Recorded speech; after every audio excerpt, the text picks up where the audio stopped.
Welcome, welcome, everyone. We're so glad you are here with us. Welcome. We're just going to let a few more folks come in, and we're going to get started. In the meantime, if you would write in the chat, uh, introduce yourself and maybe a little bit of like why you decided to join today,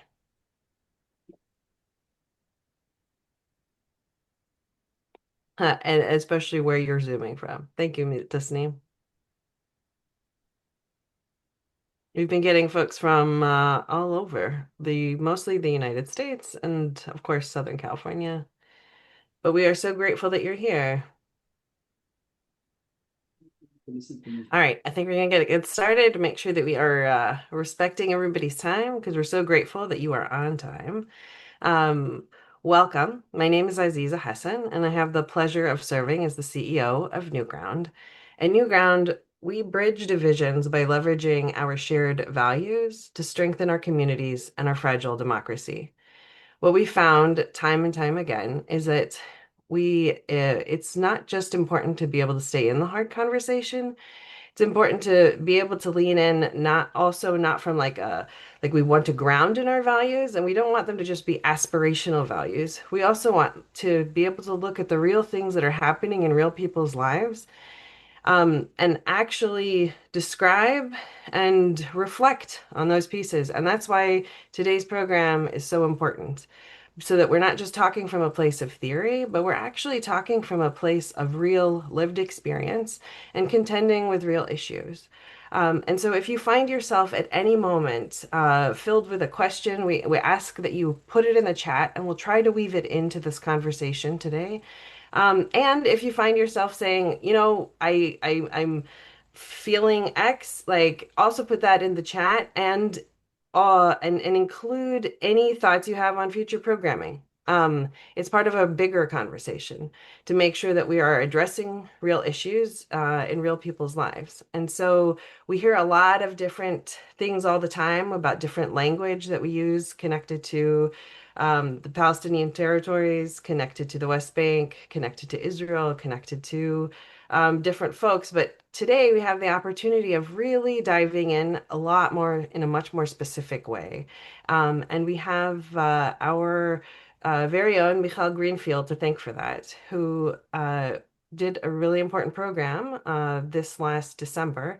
And as I continued to hear about her experiences um, and really lean into her passion in the description, it became clear that it was really important to make sure that we brought you today's program. So with that, I'm going to hand it to Michal.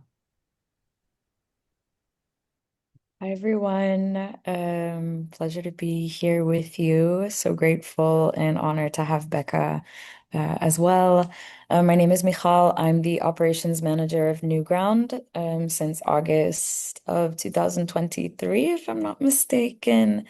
And this last December, I participated in Achvat Amim's Winter Solidarity cohort and it was an incredibly pivotal experience in my own activism and also in understanding the violence that I had been witnessing and watching unfold and escalate on social media over the past years. Violence in the West Bank.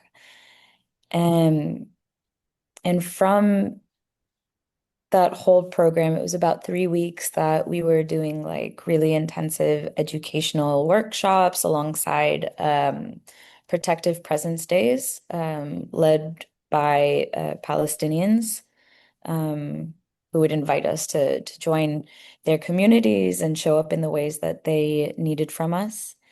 And we also went on a lot of tours with different activists to really like understand the current framework, I guess, of how the state of Israel and Israeli army operate in the West Bank. And one of the moments that I think really like stood out to me was how we were in the West Bank, and I think it was Amir, Becca, and he was explaining to us like how land rights work and some for Palestinians according to the Israeli government. And someone was so frustrated. I think they just said like, "Oh, it's so like complicated," or like, "This doesn't make any sense." And you said, "Yes, exactly. That's the point." Um, and and that really like kind of woke me up for how I personally like need to understand and look at these laws and the way that we see things playing out for Palestinians today. Um, and so I think that like this film, The Law in These Parts, is really like relevant and helpful in understanding. Becca led my cohort. Becca taught me so much, inspired me so much, and really sent me home with a feeling of hope for the future, knowing that there are people like them that are on the front lines of change and education in civil society today. So, Becca, really grateful for you taking the time to join us. Thanks for having me. I'm really happy to be here. And hello, everyone. My name is Becca. Yeah. Becca, if you can start us off with telling us a bit about your experience with Achvat and why you do this work. hmm So, Achvat Amim, which means Solidarity of Nations in Hebrew, we are a small civil society organization based out of Jerusalem. The staff and leadership is a combination of Israelis, I'm Israeli American, of Israelis and American diaspora. And our work basically is to bring mainly Jewish diaspora, though you don't have to be Jewish in order to join our programming, but mainly Jewish diaspora to Jerusalem long term. Michal came on a 3 week program, but most of our programs are multiple months long. And we're a movement building platform for justice that is seeking to end the occupation and end apartheid conditions between Israelis and Palestinians, and basically try and work to bring self determination for everyone who calls this place home to the land, which is obviously a huge task. It's not something that we're able to do on our own. We're a relatively small organization. But what I do think is really important in the work that we do is we bring diaspora Jews who clearly feel committed to a lot of relationships that people have and to the land and to the future, and actually bring them in to do actual solidarity work and relationship building, and also how to strengthen a movement so that we can actually be moving towards justice, both practically on the land, doing things like protective presence that you talked about, which in the past few weeks and months we've really kind of started moving over to call solidarity presence, because the situation is so bad in the West Bank right now. Palestinian communities are at complete risk for ethnic cleansing, for basically being evicted from their homes and from their communities due to settler and military violence. That there's a question how much we actually bring protection. But what we definitely bring is solidarity, meaning there are Palestinian communities who ask for outsiders, may they be Israeli, may they be international, Jewish or not, to come and to stand with them. And that's one of the main things that we do on the ground. Um, and so basically to be able to do that solidarity work in person, but also to be able to bring that work back to where people live, exactly like you're doing right now, Michal, A plus. Um, so that we can also bring the realities that are actually happening to the greater, like to more people, and make sure that we're having conversations and are even utilizing pressure points where they actually matter for changing the lived reality and material reality that people are going through. Of course, there's a lot of talk about the Israeli occupation in the West Bank and Gaza, the reality for Palestinian citizens of Israel, inside of the country. But a lot of times we find that that discourse has become quite, I would say, kind of like divorced or separated from the reality of what people are going through. And that makes it really, really hard to actually work for justice and for a reality in which all of the themes we saw in the movie aren't happening, right? In where Palestinians have the right to self-determine, have the right to choose their own lawmakers, who get to sit inside courts that actually have ability to represent them or to, give an actual fair trial. All of these things that don't exist and haven't really ever existed, haven't existed since the occupation began. A lot of those times the conversation is divorced from that very lived reality that a lot of people have. And we're trying to kind of close that gap so that the actual movement that we're doing has an actual ability to make change on the ground, and for everyone. Thank you, Becca. In terms of leaning into that lived reality and especially connecting to the film, to the documentary, like the Mhm. documentary has so many important points. Looking at it now, like it's a little bit dated, and like I can totally see why it's so important that you tell your people to watch it, because it helps you understand uh it's not general. Like you really start to understand specific points. And so of all the pieces, like what do you feel like especially stands out now after all these years of the work that you've been doing? And like what can you help us see through your description of like what are people's real lived realities now that connect to this film? Yeah.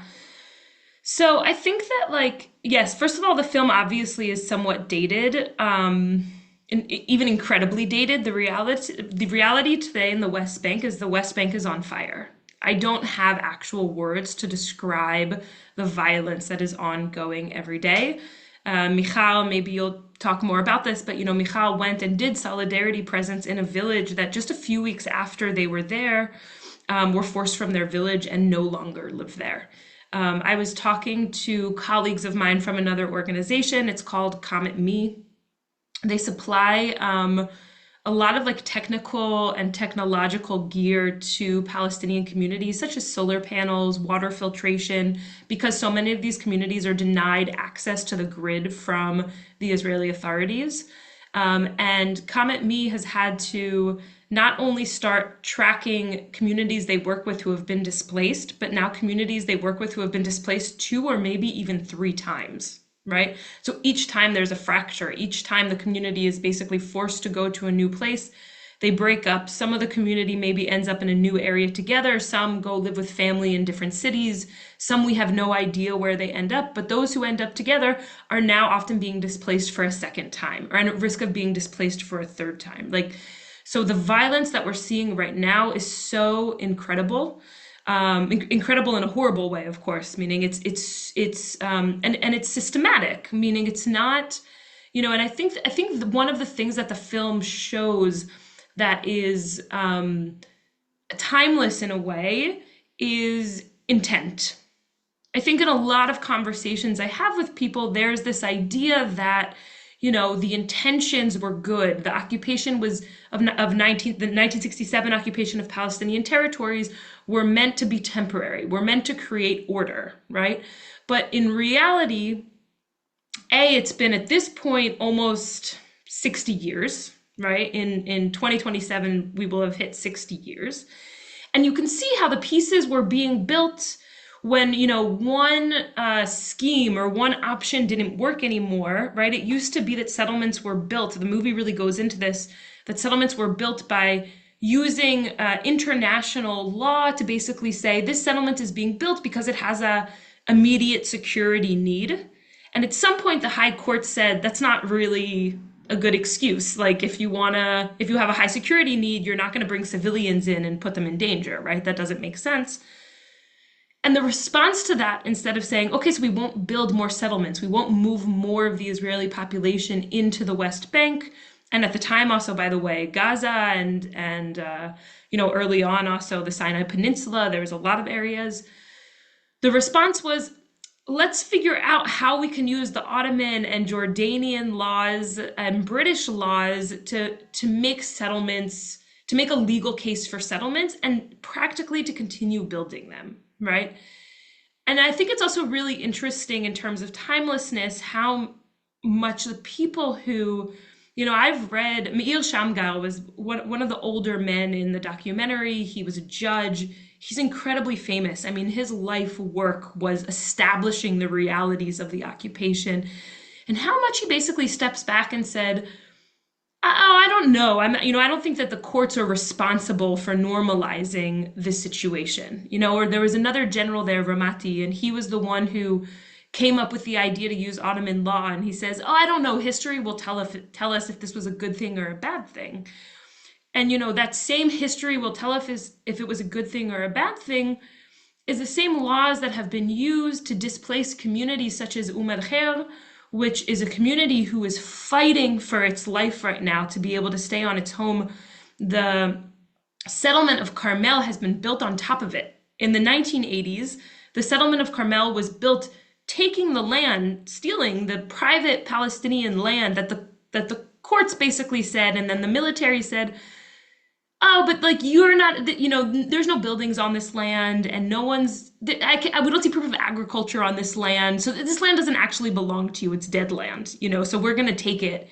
Built a whole entire community on top of it to the point where Khair now is just this like small backyard of this huge settlement, and Khair is not really connected to water except kind of like once a week. Is not connected to electricity, and the settlement next door, of course, has pools, right? Like, I mean, the contrast is so stark, but on a more horrifying level, when I started going to the West Bank probably about 10 years ago, maybe 12 years ago, Khair was facing regular military demolitions because they couldn't get permits to build, they couldn't get permits to build because there's a kind of a general decision that to make it that these areas, that are more rural, will eventually be populated mainly with settlers and not really with Palestinians. And in the past 5 years, two really major activists and figureheads in Khair have Haj Suleiman, and more recently this past July, Al Dahathalin, have been murdered. Haj Suleiman by a truck that was like hired by the IDF and basically hit him and then ran away. If the intent was to hit him or not, we don't know, but he didn't stay, he didn't take responsibility. And Al Dahathalin by a violent settler who had already been under sanctions by the US, which Trump then canceled.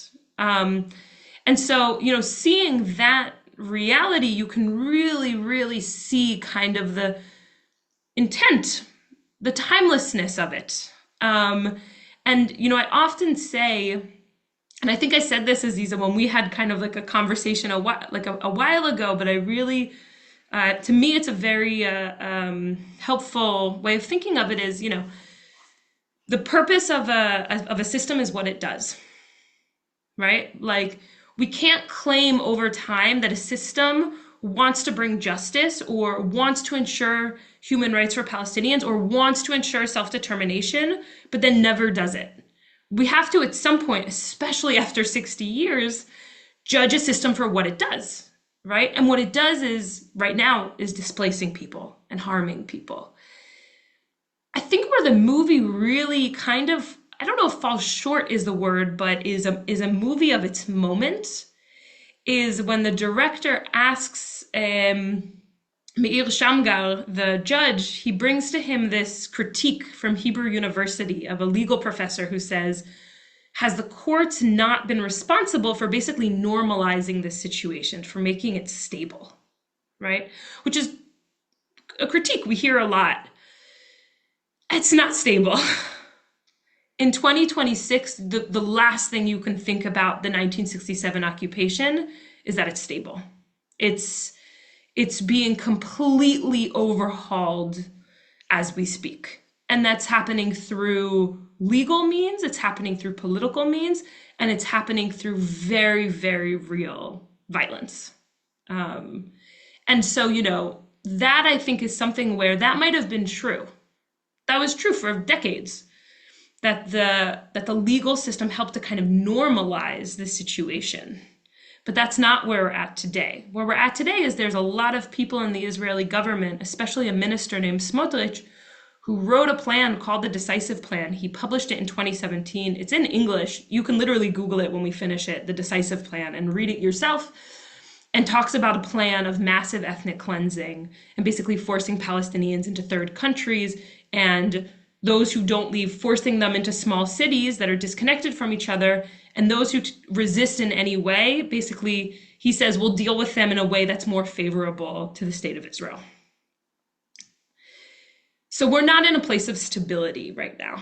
And I don't say that to try and make the situation more dramatic than it is, but to really show the level of violence that Michal and I can go to a village and spend time there, and it doesn't exist the week after.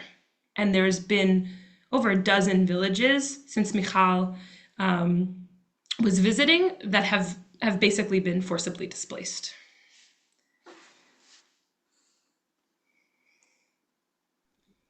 I'm really glad that you brought up this idea of intention because that's something that I think I've also really been wrestling with in my own like idea and narrative that I like grew up in on like what is the purpose of the military, how their actions are meant to protect me and protect the land that my family lives in and protect the future of the country that has been a home for my lineage and my people. And so a moment that I thought was really interesting in the movie was like that question of like, does I think there was like a question that was once directed like in words that weren't these, but if the intention of the military laws were meant to like serve and protect Israeli society, or was it for like making order?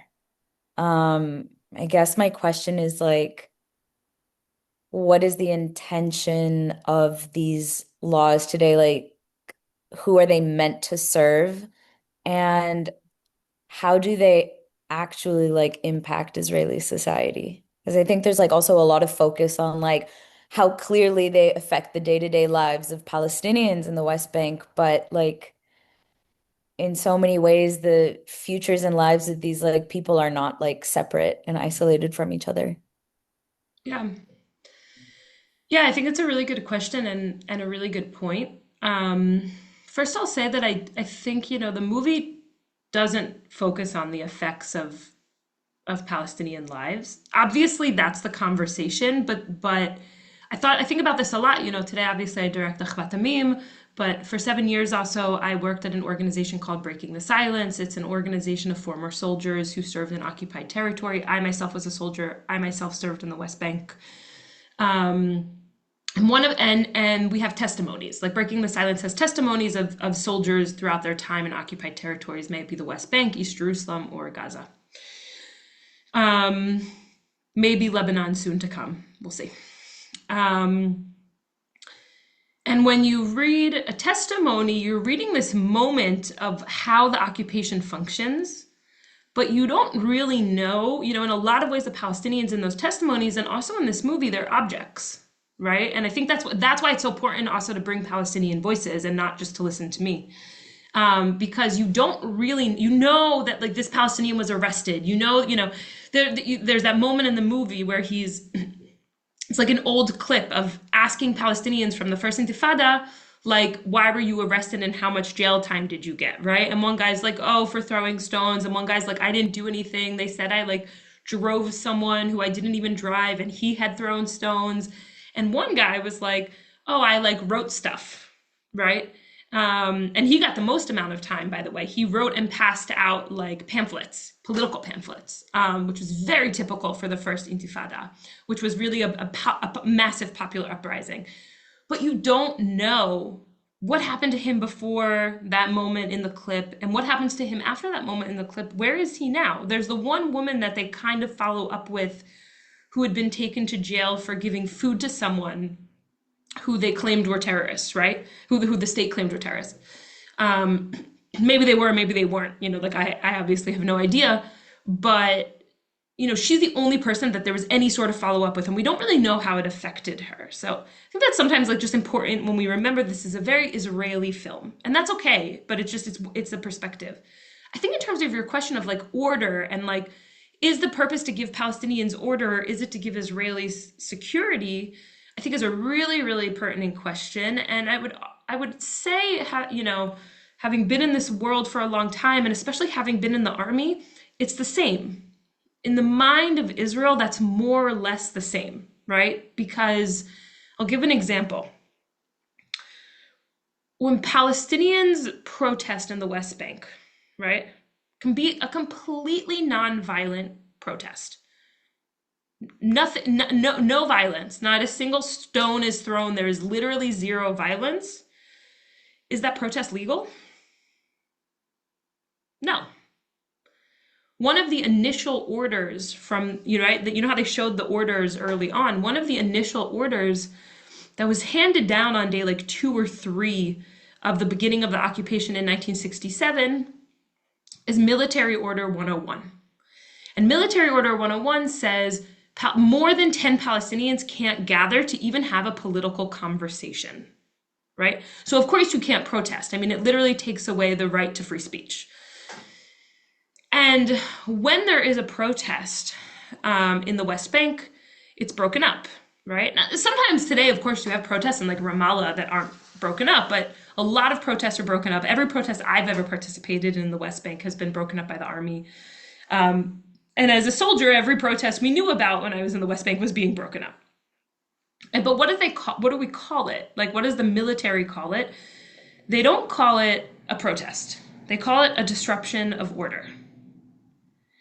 And so what's the role of the army in that? It's to restore order, right? And so everything that's kind of breaking order is thought of as a security problem to Israel.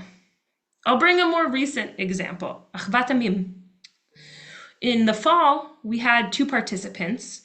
They don't have to be incredible people, but just for the record, they're both 2 incredible women, one 57, one 18, who have a long history with the country, have family in the country. The younger one spent a lot of high school inside the country. Her mom's a rabbi. I mean, people with really, intense relationships to people and to the land itself.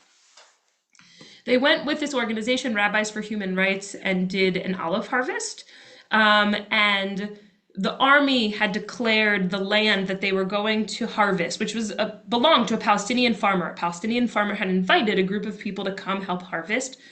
The olive harvest is a huge thing in the fall. It's a backbone of Palestinian economy. And was so much violence this year. So many settlers were being violent towards Palestinians. And there's kind of, at this point, complete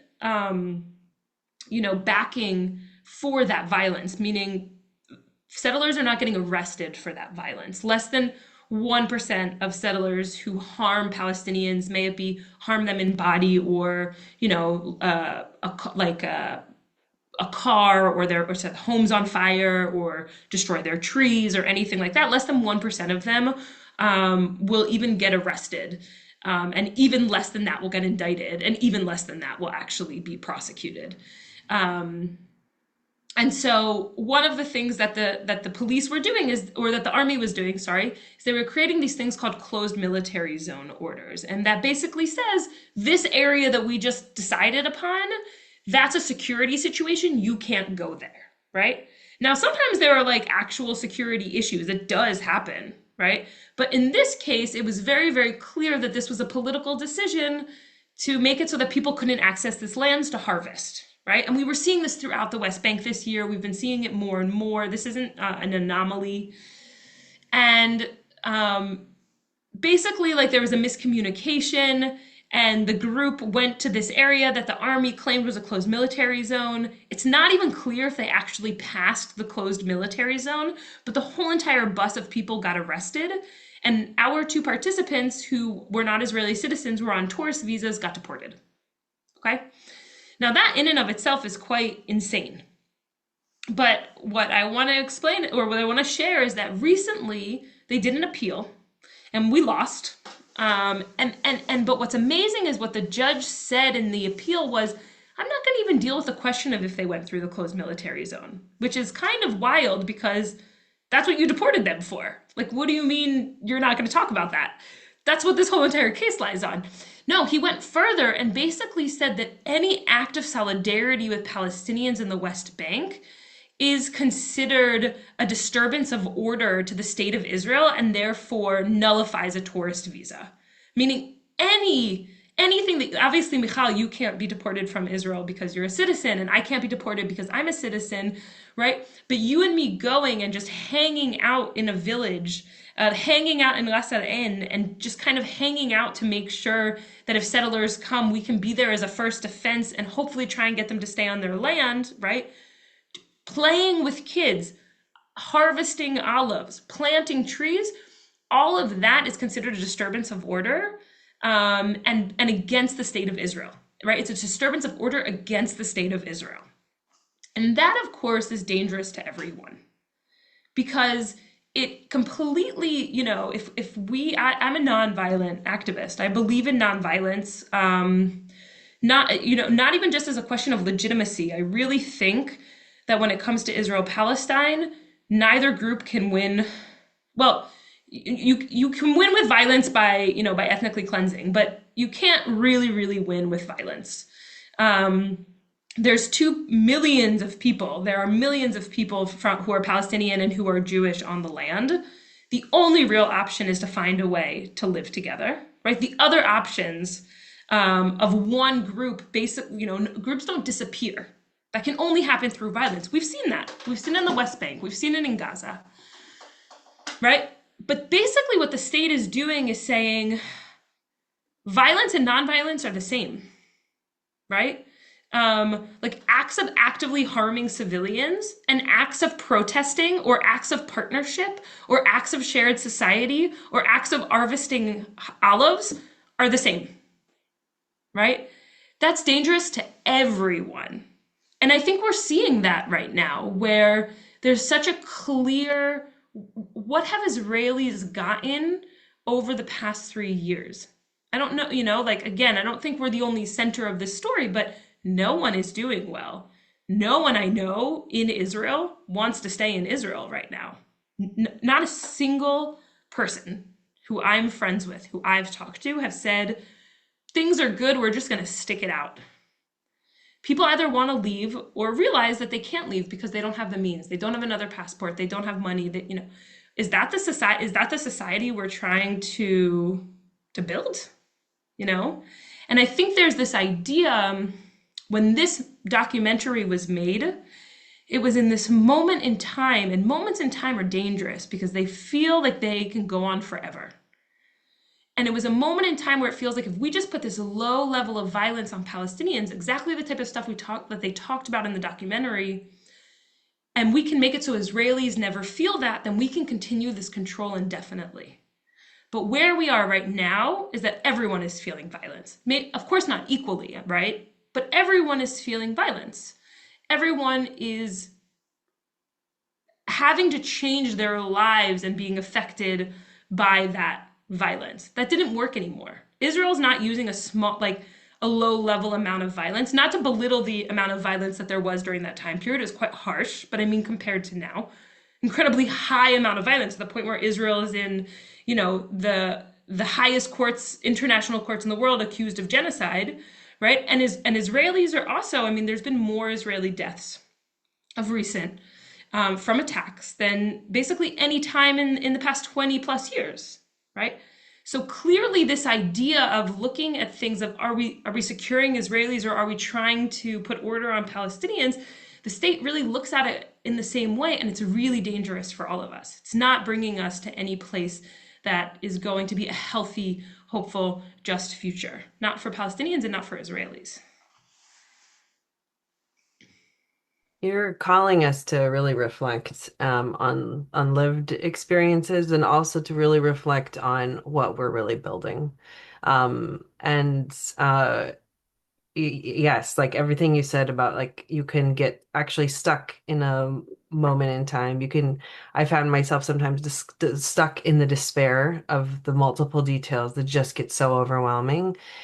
Totally. And how do you like thinking about like persevering and pushing through that and like and in terms of pushing through towards like what does real building look like for us? Like I think you're really calling us to wrestle with this. What do you really wish that people in diaspora communities would really contend with what our role can be to help build a future that is truly representative of building a just place for all of us to really be um, uh, equal?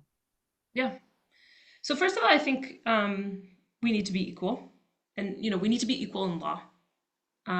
Which and I think one of the things you really see in the documentary is that you often, I think, again, one of the things that I think a lot of people believe, I believed for a long time, so I say this absolutely without judgment, is that the settlements in the West Bank are a product of the settler movement.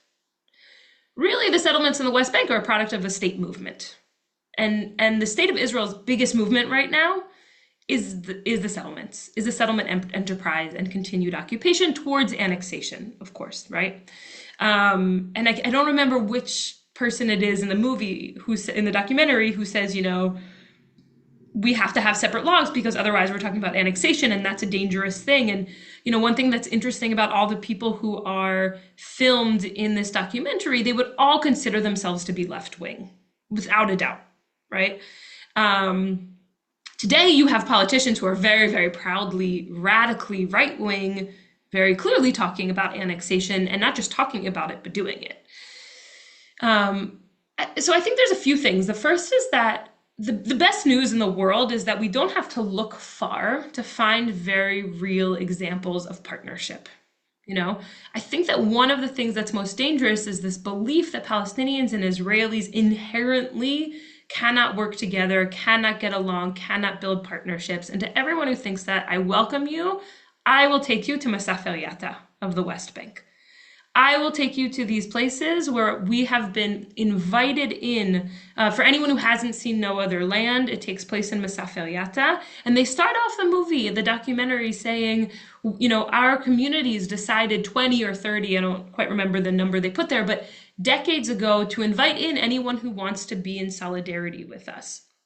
And, of course, what's happening in Masaf el Yatta and resisting this ethnic cleansing that we're seeing and, thankfully up until now has been somewhat successful, though not completely. There are villages in Masaf el Yatta that no longer exist, that existed 5 years ago. But of course it's Palestinian led because it's their villages, it's their home. At the same time, the relationships and the partnerships there are incredibly real and functioning. And I would even say often go past democracy towards consensus building. How are we fighting something? How are we working together? And so a lot of times, when you say like, oh, what does co-resistance looks like? It looks like documenting. It looks like solidarity presence, right? It looks like Israelis and internationals sleeping in sleeping bags and waking up at the middle of nights when there's an army raid or a settler raid. But it also looks like cooking food together, playing with kids, learning language, right? There's our Palestinians in Masaf el Yatta who teach Israelis Arabic, and there's also a whole entire course that does storytelling, and in the process teaches English so that Palestinians in Masaf el Yatta can just tell their own stories without needing the middle person, without needing someone like me, which is incredibly important, right? And there's a media group called Vashti Media. I think they're based out of the UK, but you can find them anywhere. And at least once a month, there is a Palestinian voice from Masaf el Yatta who writes their stories there, right? So we are really seeing there the means, right? I often say I don't think the ends justifies the means, because then we can justify anything. Here you see not only the ends we're working towards, of course, of justice, of people being able to stay on their land, the reality for self-determination, both communally and individually, right? But also we're seeing how the means builds that, right? And so that's the good news, is we don't have to look that far. It exists. We're doing it. It exists in Masaf el Yatta, it exists in Jerusalem, it exists in the Jordan Valley in the northern West Bank, it exists in this area called East Ramallah, like east of Ramallah, right? It exists in all of these places. And so we can keep doing it. I think what we need of diaspora communities is, first of all, a real call to connect to that work and to those communities who are asking for you to listen and to follow their lead. I think that's incredibly important. That's the first thing. And I think the second thing is really recognizing the horrors of the moment. And Achvat Amim, we try and do two things that I think relate to the political reality today. The first is we have people on the ground, right? We're doing everything we can to slow down the ethnic cleansing that's taking place, right? And building relationships and everything we just talked about of the partnerships that we're creating, right? And the means that we're creating to get to those ends. But the other thing we're doing is, Achvat Amim is mainly people who come from outside of the land, who come from outside of Israel, Palestine, and go back home and then bring these relationships with them, and I know like Michal and I have talked about you guys also having Eid or someone else like a local person from a Safariata maybe to come on and speak, bringing those relationships back, and then you guys doing your part to also realize we need to have real political pressure to end this. I swear I've done the vast majority of my career has been educating fellow Israelis. I love it. I think it's incredibly important. And also, I feel incredibly confident saying no community, including my own community, wakes up in the morning one day and says, I'm just going to give up my privilege today. I'm just going to stop having this desire to have power and control. And it's nothing unique. It's not unique to Israel. It's not unique to any place, right? As humans, it's very hard for us to give up privilege. It's very hard to give up power because when we do so, we are more vulnerable, right? And we need to make sure that we have trust, and we need to make sure that we have partnership, and we need to make sure that we have safety measures, and we need to make sure that we have paths and institutions that carry us forward. And that's why it's so dangerous right now in the land that in order to maintain that power, a lot of what the state does is break down those institutions, right? Both in Palestinian and in Israeli society, civil society is often looked at as an enemy in both places, also in Israeli spaces, right? Which is why our participants, for example, can get deported, right?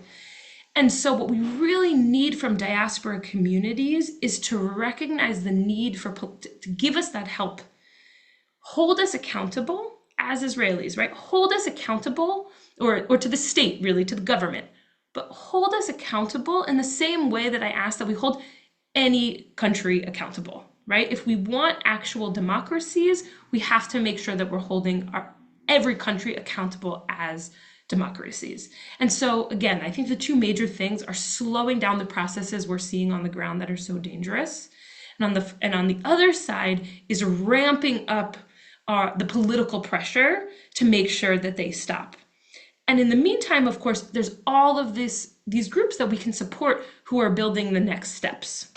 And so that's the trifecta of work that we need to be emphasizing and pushing forward. Thank you for laying all that out. So we have a question from our audience members, and just a reminder to everyone to just keep on sending the questions in the chat, and then we'll try to see what we can get covered in the few remaining moments. One of our supporters wants to know what organizations you've been working with, but specifically, are there leaders in the Knesset or in that general ecosystem that are especially supportive of your efforts, and any like because you had mentioned Rabbis for Human Rights and others, like are there ways that you're working closely with others? Yeah, absolutely. First of all, I think civil society works quite seriously with one another. It's really important for me to say that the civil society that we have in Israel Palestine is an ecosystem. It's not, no one is in competition. There's enough resources for all of us. I mean, there aren't, please resource us. But, as we're doing that, the idea is to have resources for all of us to work together, each in their own niche, and in no way competition. So of course we're working together. We work really closely with Rabbis for Human Rights, who does a lot of the organizing of protective presence, solidarity presence, and things like tree planting and olive harvest. Those are major partnerships that we hold. And in the Knesset, there are some people who are with us. I want to be honest, the situation in the Knesset is very difficult and not at this time a serious enough arena for ending the occupation. There's a lot of people who think like if we just go vote, things will change quite dramatically. I don't share that opinion, not because I'm pessimistic, just because of having kind of like the real politic of the situation. I will say that there's Hadash, who is the Jewish Arab Communist Party led by Ayman Oda, absolutely, and also has Jewish members in it as well. Absolutely stand with us, are doing the work, incredibly important. They themselves are often quite kind of put in very, very difficult positions politically for the work that they do. And you have the Democrats, which is a party today who is a combination of Meretz and the labor movement. Meretz used to be the most left-wing Zionist movement in the Knesset, labor slightly to the right of them. I think it's a really good example of one of the, I don't remember what the guy's name was, but one of the judges who kind of came in later on, who was a judge during the first Intifada, said, you have to have order, and the people who I'm judging against are my enemy, but you have to have order because it's a military occupation, and maybe that can work for a few years because that's what occupation means, but for 40 years, right? And of course, he said that 20 years ago. I think one of the things you're seeing that is the longer that the occupation continues, the more it becomes normalized. And the more that society expects it. It's important to say the vast majority of Israeli society are not looking for solutions that actively involve partnership with Palestinians. In fact, Netanyahu has already said, we're not going to sit with any Arab parties in the Knesset after these elections. And his main rival, Bennett, who I think might win, has said the same thing, right? At the same time, there's no real numbers for Bennett to become prime minister without sitting with Arab parties, who are a very small percentage at this point. But if you want to take out the more extreme right wing like Smotrich and Ben Gvir, which we definitely want to, then you have to incorporate Palestinian citizens of Israel. And so I say that because the Democrats, I think, are a really good example where they're kind of in between, meaning there are absolutely politicians in the Democrats who go to bat for us, and I think their presence could not be more important. There's someone named Gilad Karib. He's a rabbi. He has my full respect and support.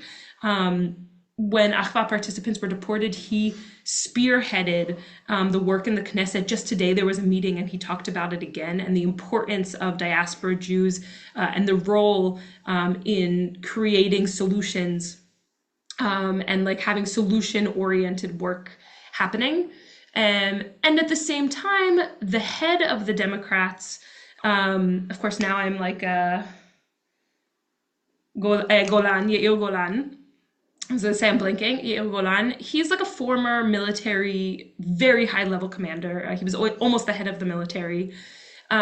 He sees himself as quite left wing, but he also accepts the reality of occupation. He talks about getting rid of the settlements, right? He talks about taking Israeli civilians, which at this point there are 500,000 in the West Bank, not including East Jerusalem. With East Jerusalem, it's almost 1 million. It's about 750,000, 800,000. Israelis, and talks about pulling them back into Israel proper, pulling them back into the state of Israel, but basically kind of says, but the reality of occupation has to continue because that's the security situation that there is, right? And I think that's kind of a dangerous reality that we live in that's quite common in Israel, where so many of our politicians are trusted and believed and kind of given credit and credence because they were high-level military commanders. But we've seen the results of what happens when we're led by the military. We need to see the results of what happens when we're led by civil society and those who are looking for justice and a shared future, right? And I think that's sometimes missing. So I personally find it really dangerous when someone like Yair Golan, who is supposed to be representing the Zionist left, kind of comes and says the answer to Lebanon is to just occupy it indefinitely, right? Which he had said multiple times. And so we do have partners, and they are working with us. Again, I think Gilad Karev is amazing. Also, the head of Rabbis for Human Rights, Avi, he's also part of the Democrats. Of course, his work is incredibly important. In fact, I think he was recently in LA, and maybe some of you heard him. Really, I mean, there are absolutely leaders in the political scene who are doing the work and who deserve our support, and I throw my support behind them, right? At the same time, I think the situation is dire enough that we can't just leave it to politicians. And I think most people in the US probably feel that way locally too. Like, we can't just leave it to politicians at this point to solve our problems. We have to have mass movements.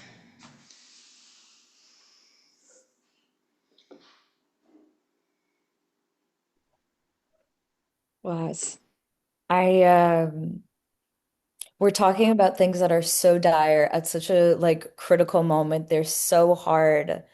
They're so painful. And the fact that there's like hearing from you also like the clarity and direction and the like names of people that are like doing the work and people to like look after.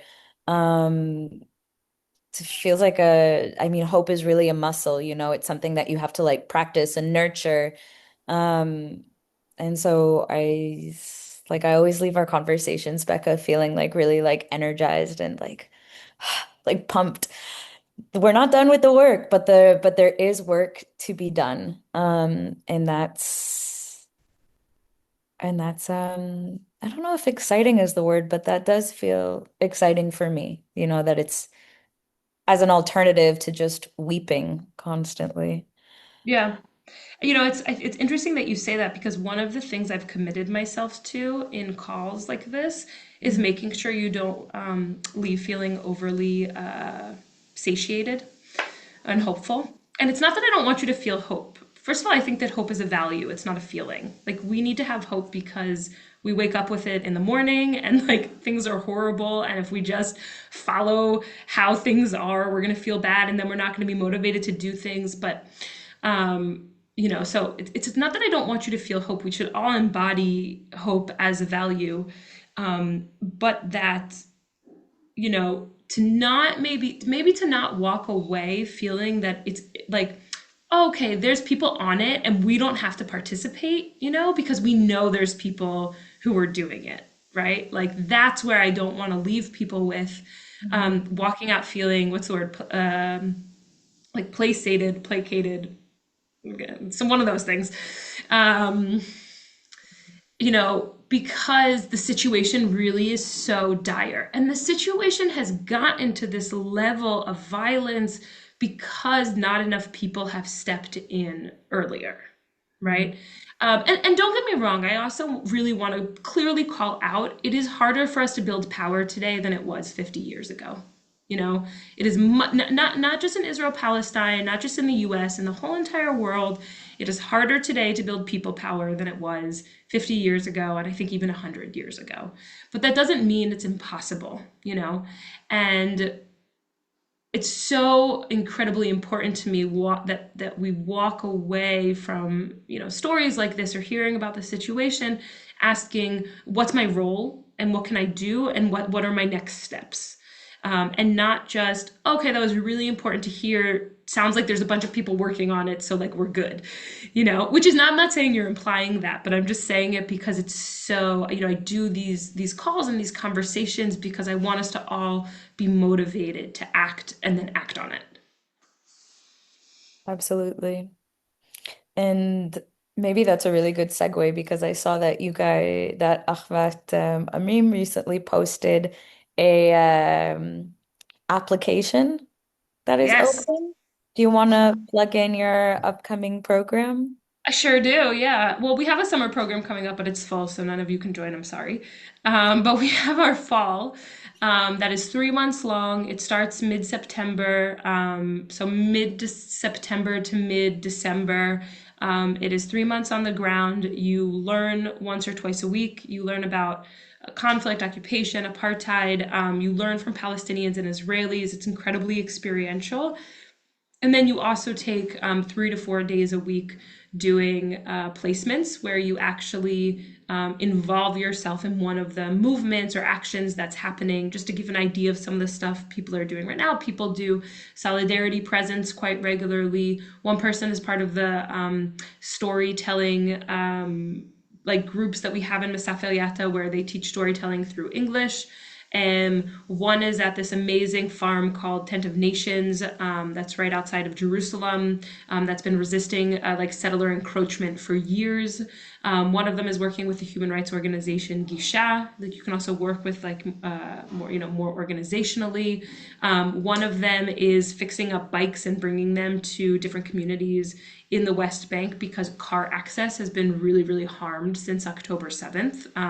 Not a single Palestinian in the West Bank, of course, participated in October 7th, but that hasn't stopped from the reality that they've absolutely felt the violent backlash from it, including just whole entire villages being cut off to cars.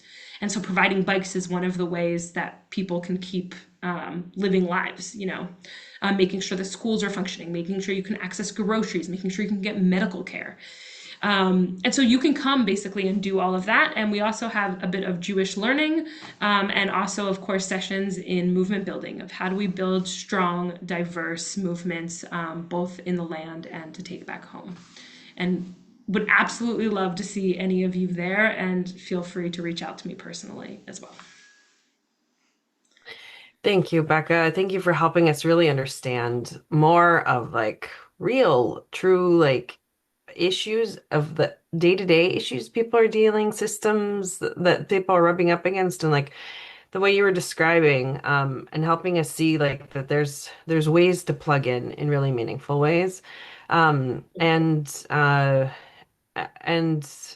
and yes, and the that tension between not letting ourselves kind of like give in, that like there's enough good work that we don't have to be part of the lifting ourselves. Um and also just contending with the reality of where things are. So much of our work, criticisms of our work have been, that we can be stuck in theory or in some kind of aspirational value, right? As opposed to what people are actually experiencing. And you've helped us kind of see like where parts of the landscape don't match up to our aspirational values. And our goal through this series is to make sure that we're contending with this and that we're continuing to process. And so we're in a moment we're going to say, well, actually, we'll say thank you to you, Becca, now.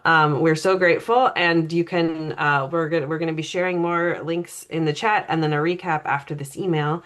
But we're about to transition into breakout rooms because a really important part of this is that we continue to process together. I imagine you've been feeling a whole lot of different big feelings throughout the course of this conversation, and this is your opportunity to join us in facilitated groups where we will literally continue to lean in and discuss with one another, and then hopefully hear more and figure out what we can also continue to feature programs on, because it's what we found is like the if you don't actually jump off, have a jumping off point like what Becca did for us today, like then we're just talking about connecting people to each other, and that is very important, and like it's not the place where we can stop. Like last week, or I guess a week and a half ago, we heard from Maoz Inon and Aziza Busara, and they really called us to that dialogue is not the end. It is a really important tool in the middle.